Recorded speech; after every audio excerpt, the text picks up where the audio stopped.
Hello and welcome to this getting started tutorial for the ST-ESC eval board. Um, I'm going to walk us through the complete process of creating a first project, profiling the motor, and then tweaking some of the parameters. I will display the toolchain that is used and which components it's made of and which role they play, and also put a little bit focus off on some pitfalls that one might face when doing that. Also, at least I did, and when I searched for the solution, the Google results basically told me others have been falling in this pitfall as well. So the target device is this eval board, which on the right side, the bigger side, has these power MOSFETs and is basically in the form factor of a typical speed controller from the RC hobby, also ESC, short for electronic speed control. And on the left side is a daughter board, which carries the electronics for an ST-Link debugger and programmer. I have, as you can see on this board, hooked it up to an old motor I still had in my box flying around, connected some wires and basically zip tied it to a piece of wood to have not the components flying around.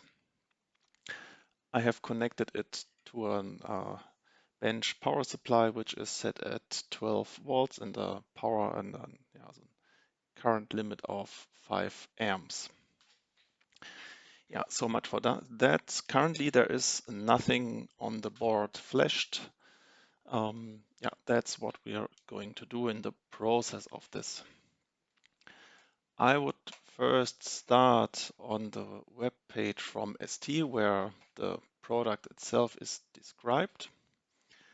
And of course, for trying to get started, the first look goes into the documentation. And then here are a bunch of PDFs, and here is a user manual, which I have opened here, which has a promising sounding chapter calling connection and first execution. And when reading that through, there is like point 2 is saying connect the other part of the cable to the PC, yada yada, port and run the ST Motor Control Workbench tool for motor and parameter configuration, generate and upload the firmware code into yada yada MCU with the available IDE tool. So, and this can be, depending on what someone has Googled before, be a bit confusing because this first sentence sounds like you can connect it already somewhere and something will happen. That's at least how I interpret it. And something which says something bit different. Let's see if I find that.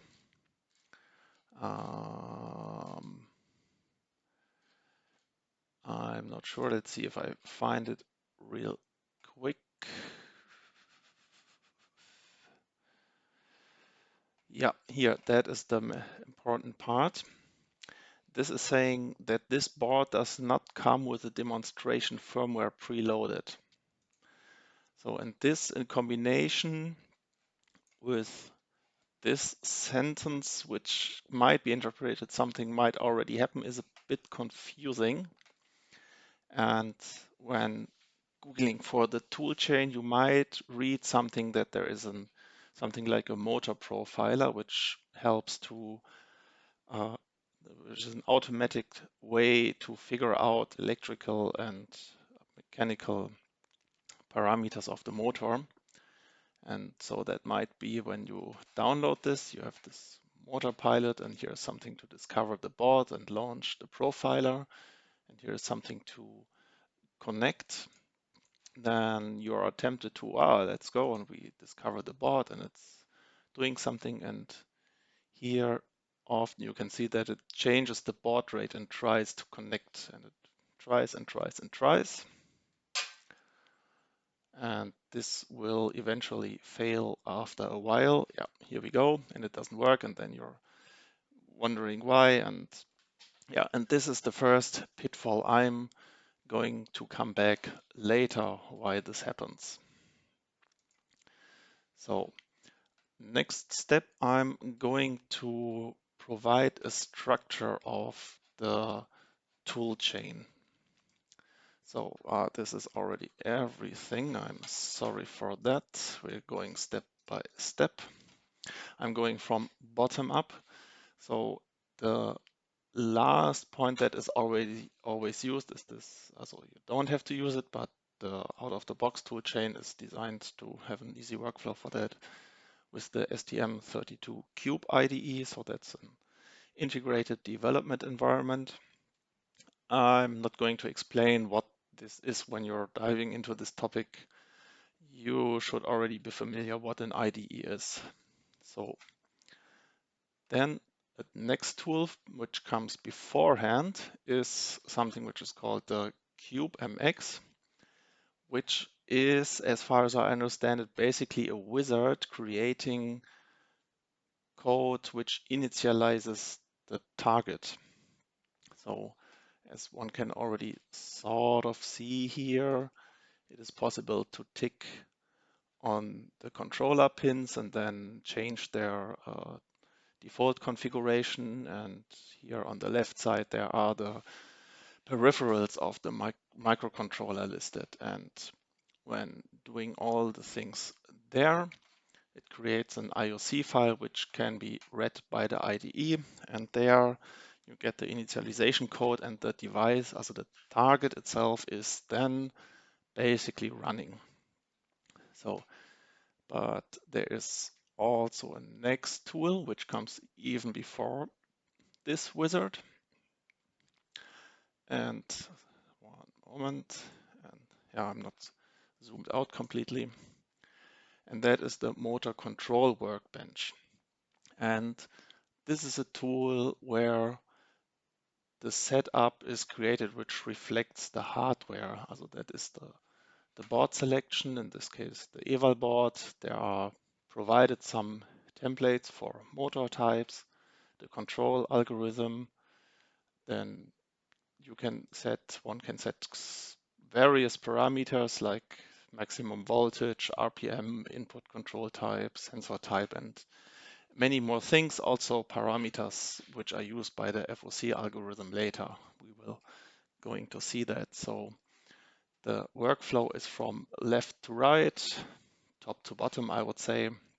And actually we're going to do that around 3 times. And then the next tool is the motor pilot, not to be confused with the motor profiler.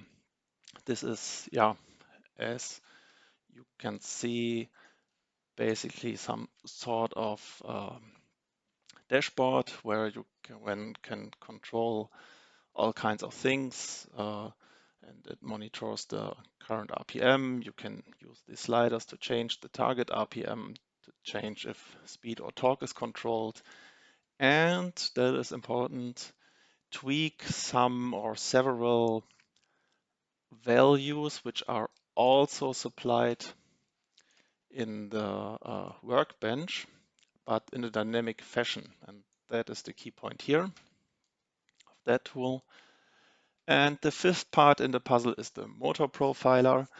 And as the picture indicates, it can be used to figure out electrical and mechanical values. And we're going to do that as well, pretty much in the beginning. So the complete, yeah, and these red arrows describe that between these tools there is, especially in the beginning, some going back and forth, but that's perfectly fine and that's normal. And what we are going to do, here's the agenda on the right, we are going to create and flash a profiling firmware. Then we execute the profiling, then recreate a demo firmware out of the box, tweak some parameters in the motor pilot. Yeah, that's not completely correct in the motor profiler. And with these parameters, then we go back again to the workbench and walk through this chain again and create the complete demo project with fitting parameters. Yeah. So with that being set, we are going to jump into the motor control workbench for step 1 with the idea to create a profiling firmware.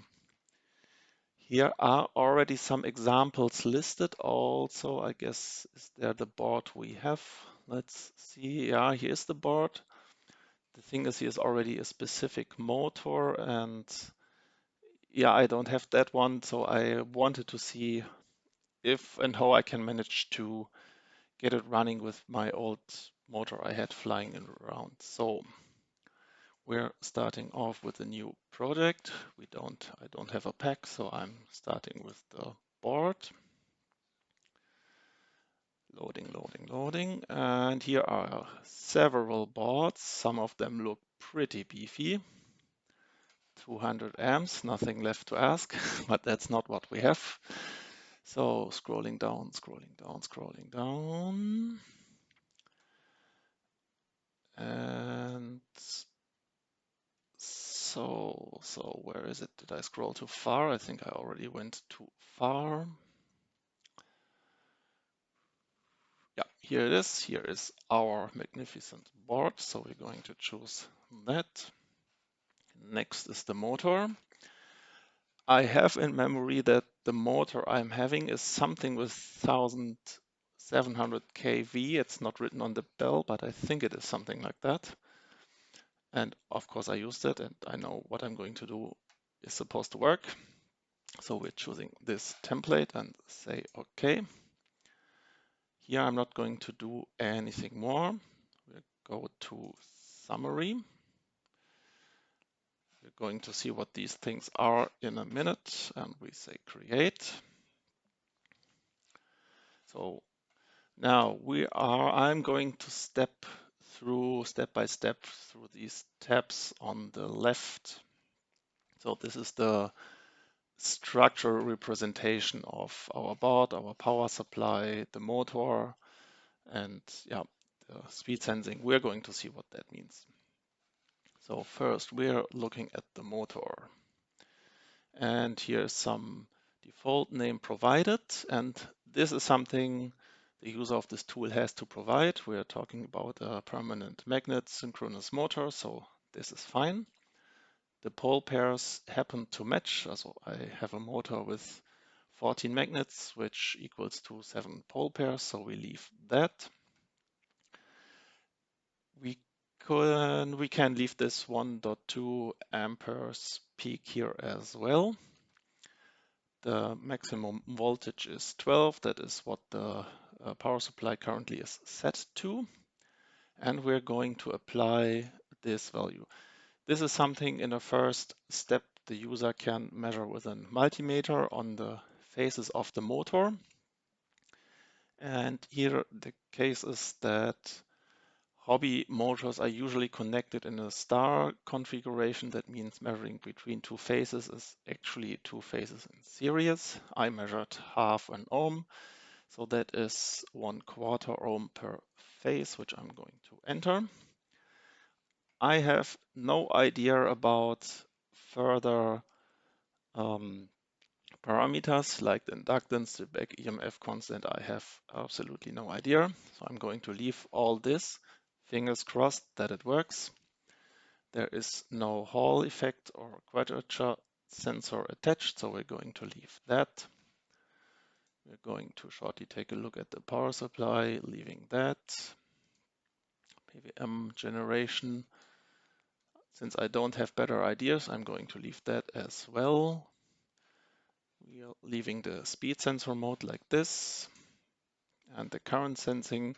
So these values of the shunts and the pins and all that, That is of course coming because we selected this eval board and the tool knows how the eval board is built.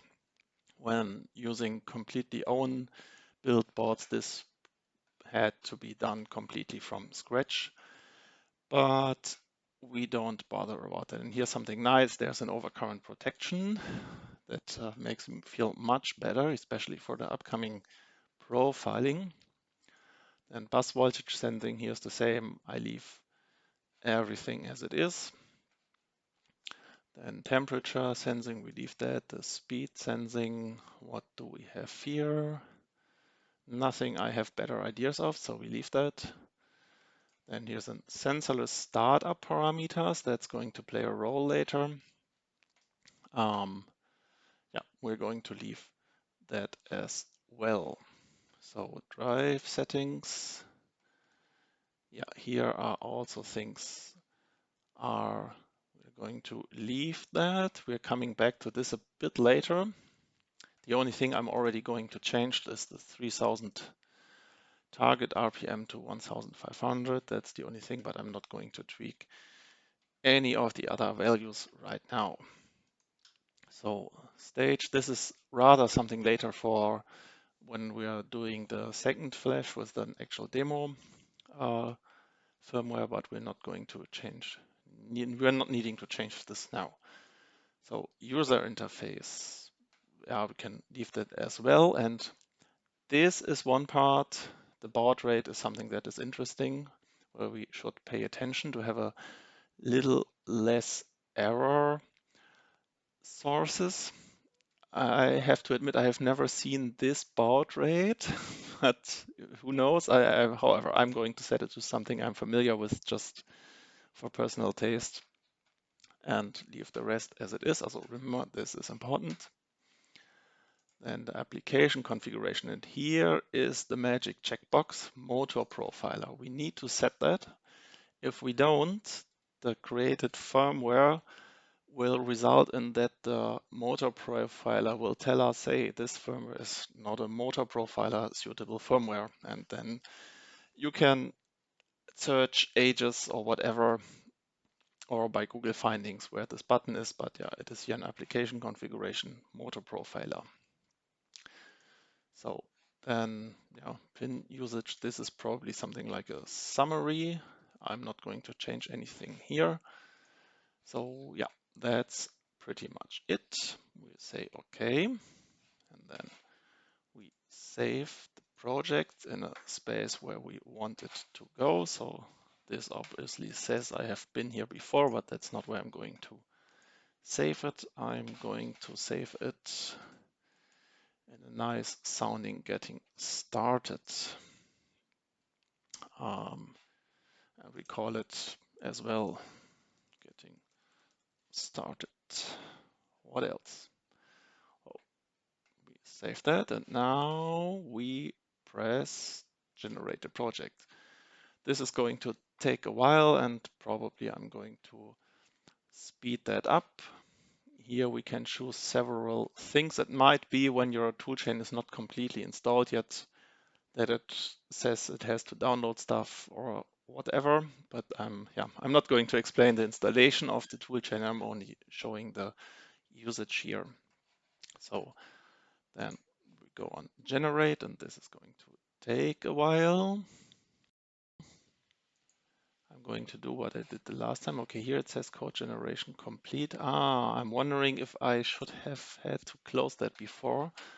So we're simply going to this. Maybe something here, what I could imagine that something wasn't complete that the Motor Control Workbench gave to the CubeMX tool. So I'm going to click Generate Code again simply. Okay, we say Open Project. So this time it's much faster since it's already open. Now I'm doing again Clean Project, Build Project, crossing fingers again. Looks different.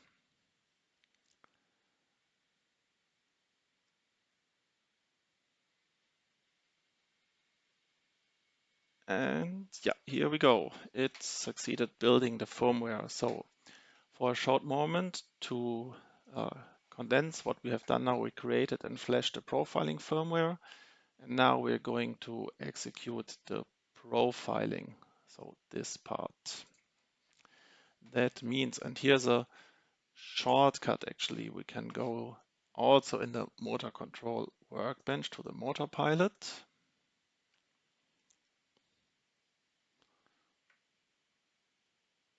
Can we? Ah, yeah, it was already open, and now we have two of them open, whatever.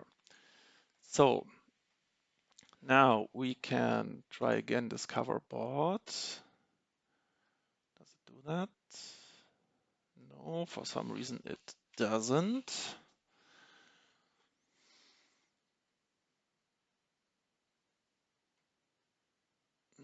I'm pretty sure this should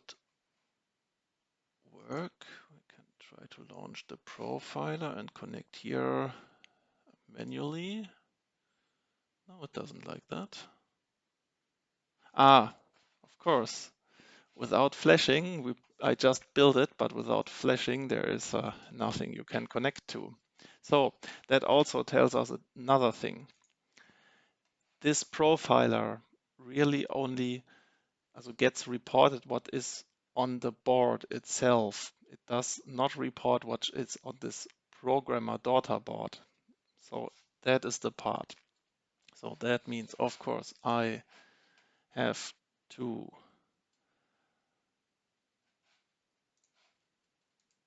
flash that. Okay, it starts again. Let's see, does it figure its way out? Does it work? Yeah, okay, something is happening. Waiting for debugger connection. Yeah, okay, that looks good.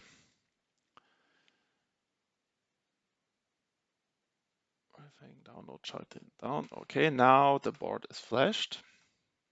Now we can go here again and connect, and tada, now it works. So next thing, I'm starting the profile, and here I'm sort of happy that I have a regulated bench power supply with an current limiter.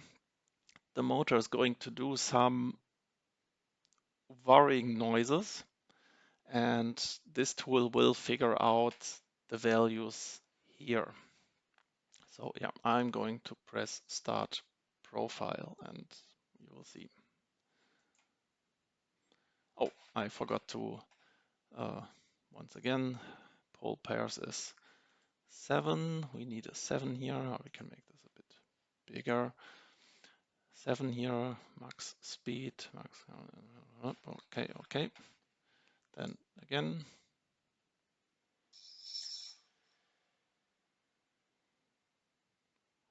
Profiling is running. It already runs just by itself. Pure magic. Please don't explode. Thanks.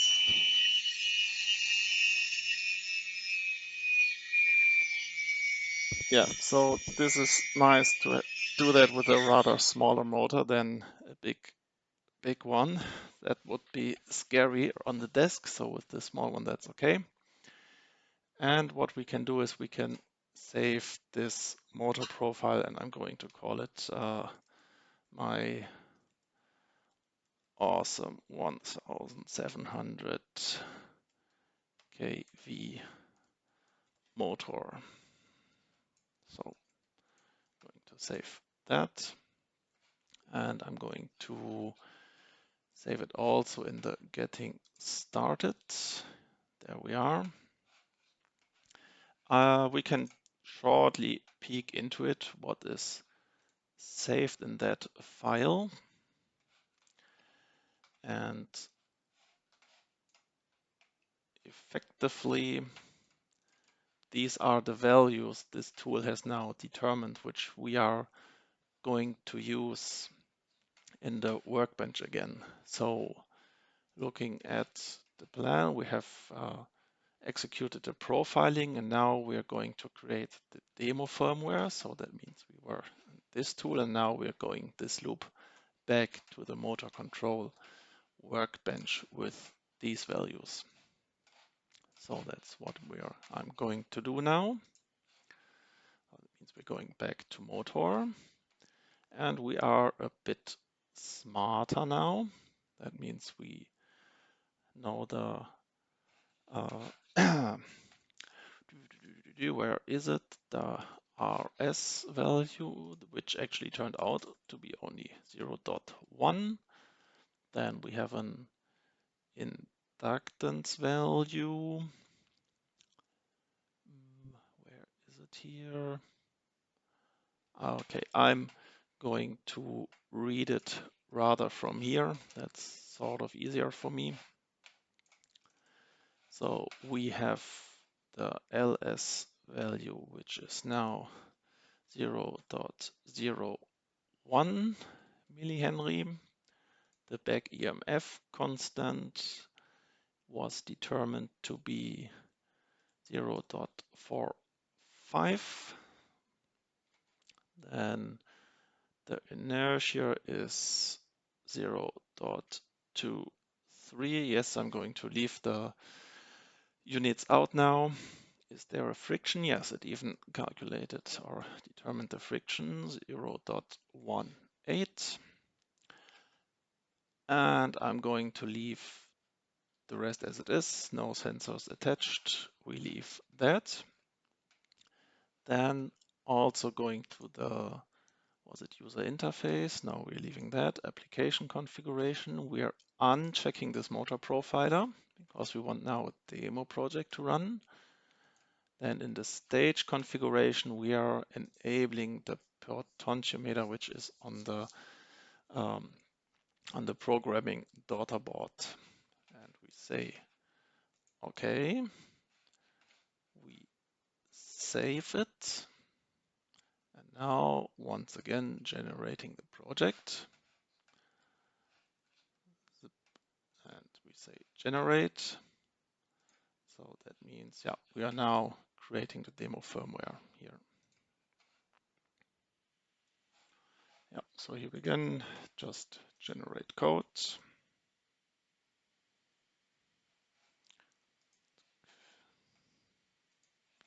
Here and now, once again, I prefer to make a clean build, just out of suspicion, building and flashing.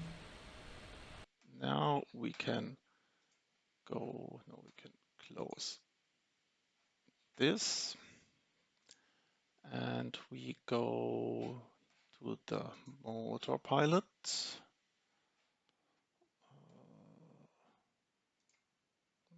This is not what I wanted.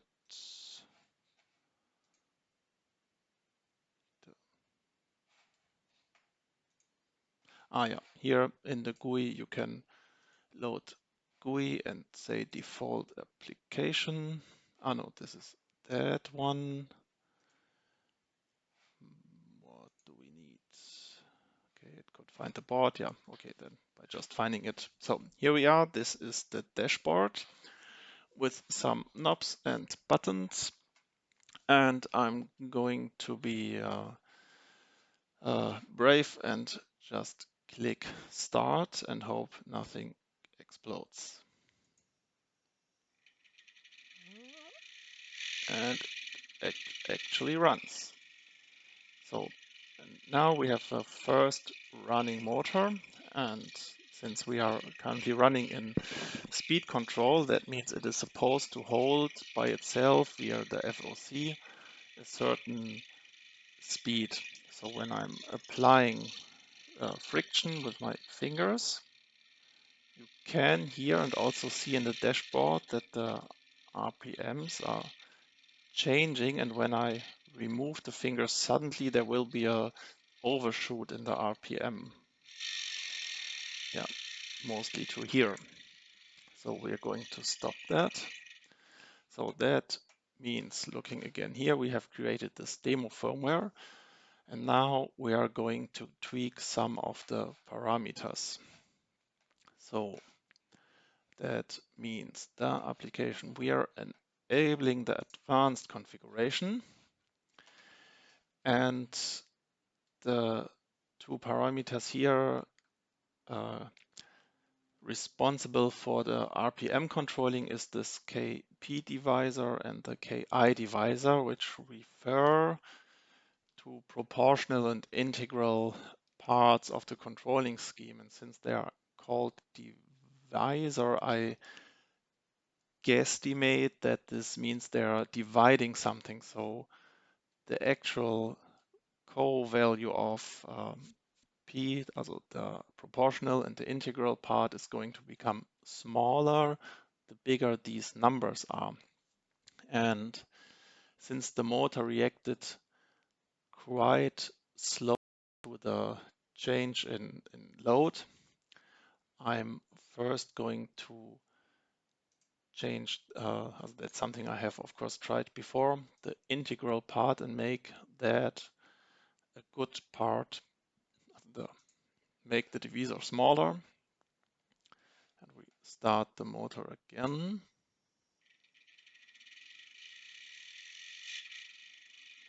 And now let's see what happens.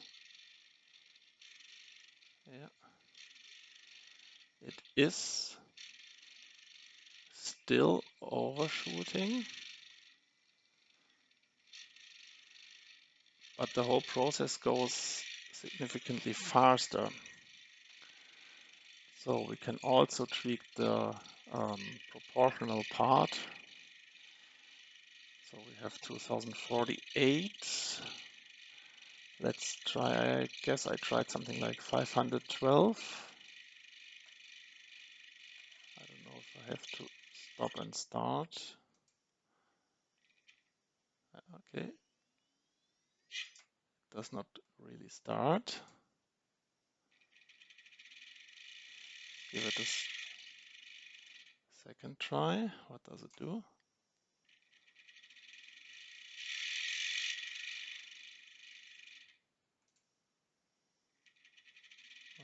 Sort of. Also the part here is these numbers can also be adapted, and currently the the allowed current is quite small, which limits the rev up capability, so to say, and so the steepness of these ramps can be changed, and also how the amplitude. And there is not really, when tweaking around and changing the values, the startup process can be made more stable.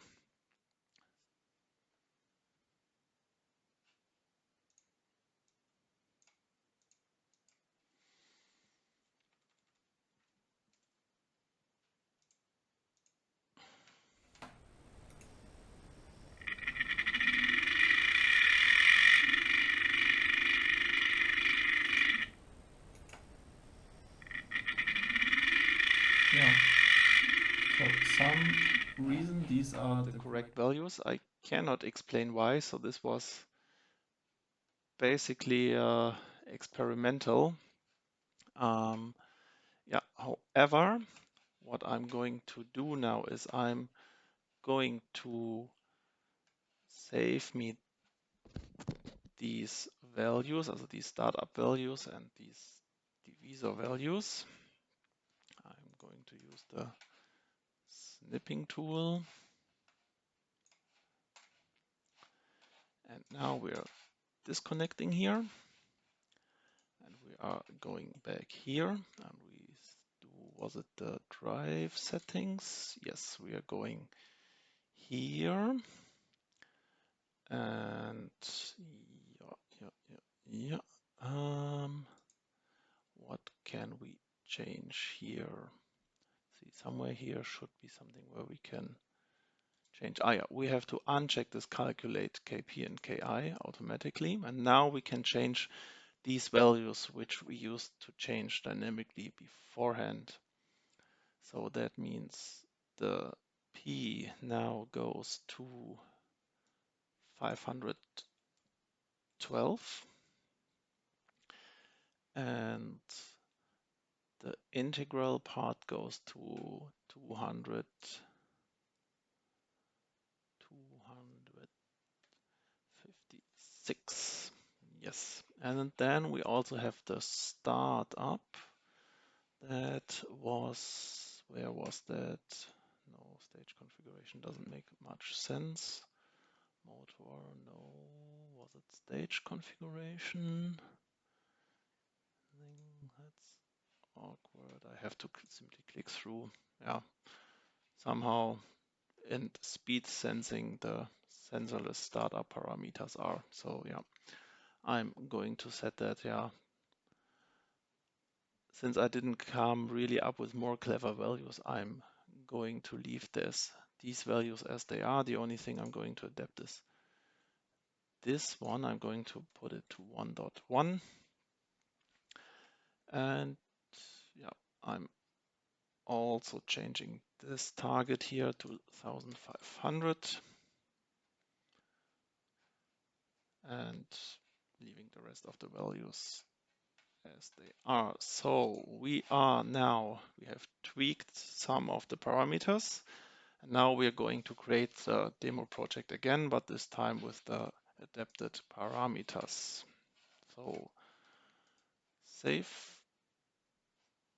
and generate project.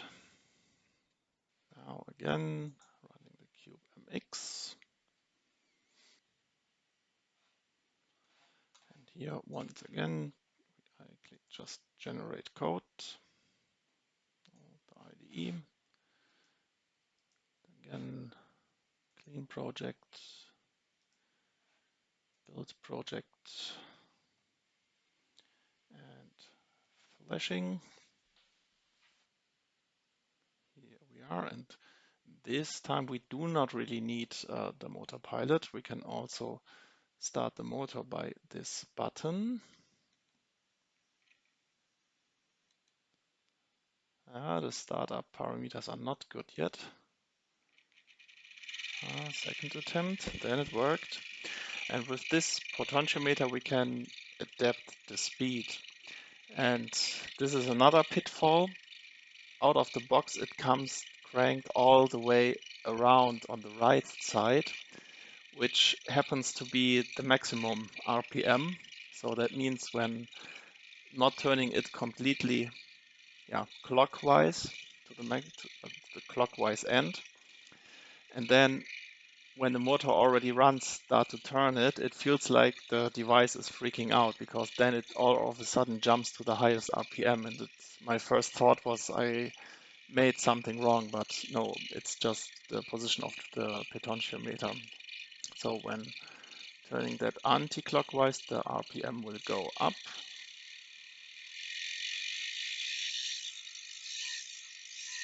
Yeah, so this is basically the demo project out of the box.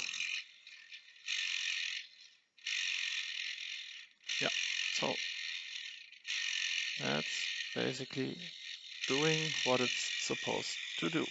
This is a demo project. Yeah, then I'm stopping it here.